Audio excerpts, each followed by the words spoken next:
Adakah korang akan ambil 1,000 daripada kami, lepas tu korang bagi 500 sebulan? Itu perkara yang orang persoalkan sekarang. Okey, berkaitan dengan belanjawan 2026, kita bincangkan satu janji politik daripada pihak pembangkang, yakni Perikatan Nasional, yang berjanji bantuan RM500 sebulan atau 6,000 setahun kepada rakyat Malaysia. Dan kenyataan ini dikeluarkan oleh Ketua Pembangkang Datuk Seri Hamzah Zainuddin.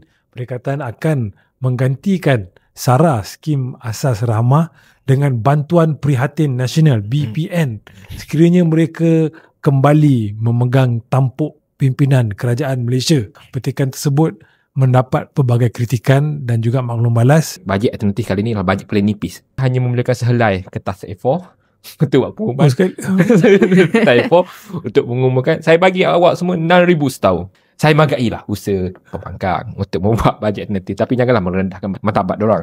Bila satu perkara yang menarik, bila bajet ni diumumkan ataupun bajet alternatif diumumkan dengan 6,000 setahun ni, reaksi orang ramai tak happy pun. Oh ya ke? Sebab reaksi orang ramai, okey, kau nak ambil duit mana? Oh, ini saya suka. Ini saya suka bila rakyat seperti pandai. Tapi bila tak ada dasar yang jelas daripada kita sebut pembangkang.